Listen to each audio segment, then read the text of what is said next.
Литва намерена бороться с ядерным монстром Лукашенко. Для этого в стране будет создана спецкомиссия для блокады БелАЭС. Ее возглавит премьер-министр страны Ингрида Шимоняте. Кроме того, в рабочую группу войдут главы профильных министерств, представители Госсовета и руководители энергетических компаний. По мнению главы Минэнерго Литвы, в стране не было принято достаточных мер для предотвращения попадания в нее энергии с БелАЭС. Именно поэтому возникла необходимость в комиссии, которая будет работать над тем, чтобы полностью заблокировать работу опасной атомной станции и повысить собственную энергетическую независимость. Напомним, что спор литовской и белорусской сторон по поводу АЭС имеет давнюю историю. Станция расположена всего в 50 километрах от Вильнюса и возводилась с большим количеством нарушений и даже человеческими жертвами. Все это вызывает серьезную обеспокоенность литовской стороны, ведь в случае аварии последствия для страны будут самыми катастрофическими. Отметим, что с 1 января Литва председательствует в Балтийском совете министров и планирует сделать вопрос бойкота БелАЭС одним из центральных в его повестке.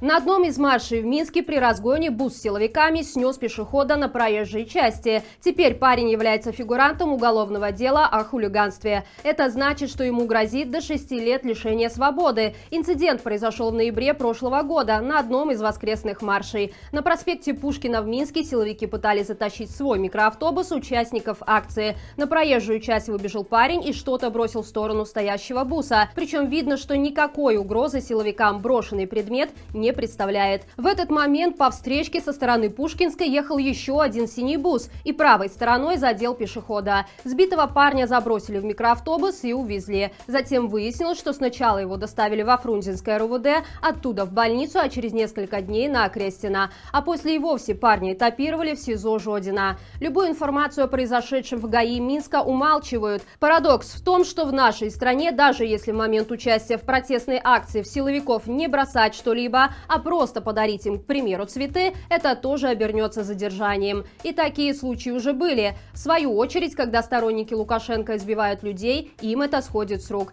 Как случилось недавно в одной из брестских больниц, где ярый сторонник нелегитимного так сильно ударил врача, что тот теперь находится на больничном с черепно-мозговой травмой. Нападающий лишь отделался увольнением с работы. Вот такое оно у нас, белорусское правосудие. Действия незаконной власти бумерангом задевают все, к чему она прикасается. Вслед за предприятиями, которые попали под европейские санкции, под ударом оказался и завод МАЗ. По итогам тендера 100 автобусов его производства должны быть поставлены во Львов. Однако местные власти с данным решением не согласны. Мэр украинского города Андрей Садовый вынес планируемую поставку на общественное обсуждение, отмечая, что с одной стороны данное предложение самое выгодное из всех имеющихся, но с другой Украина не имеет морального права покупать автобусы у диктатора. По словам Садового, непризнание Верховной Рады результатов белорусских выборов демократическими, а также брутальное подавление мирных забастовок, в том числе и работников МАЗа, дают основания сомневаться в необходимости заключения такой сделки.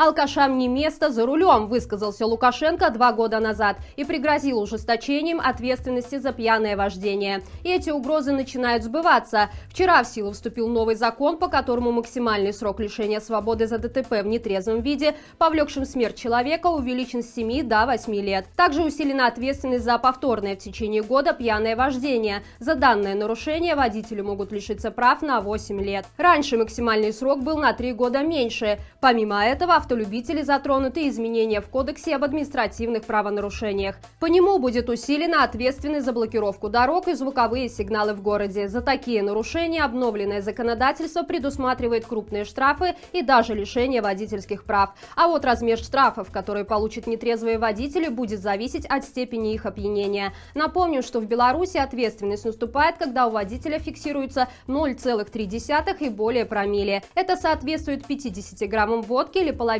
литра пива, выпитым за час до проверки. Агрессия в Беларуси черная как ОМОН, похожий на окружающих людей голодных ворон. Так литовский художник Антанас Забелявичус представил идею инсталляции, посвященной белорусским протестам. Композиция, состоящая из обелиска, видеоряда и звука, выставлена в Центре визуальных искусств в Вильнюсе. Помимо художника, над ее созданием работали режиссер Рамуни Кудзмунайте и композитор Гинтара Садейко. Обелиск Забелявичуса, который является центральной частью инсталляции, создавался полгода. Для него был использован использован километр черной веревки и 500 стеблей деревьев. Каждая деталь обелиска и весь процесс его создания был снят на камеру и имеет особый смысл. Использованные в нем осины дрожащие и испуганные, как белорусы, которые столкнулись со страшным злом, а черная веревка символизирует процесс сжатия их свободы. Мне показалось, что они очень похожи на движения и протесты в Беларуси, то есть людей, как вы знаете, на своей шее, как говорится, бьют, забирают в тюрьмы, но все равно каждое воскресенье или даже каждый день все вешаются, то салфетки, то что все равно человек берет флаг, выходит. Если без флага, все равно он идет. Выставка будет проходить в течение месяца, но в связи с карантинными ограничениями в Литве увидеть ее можно только через окно Центра искусств. И это все на сегодня. Спасибо, что остаетесь с нами. Не забывайте ставить лайки и оставлять комментарии для продвижения этого видео. До встречи завтра и живи Беларусь!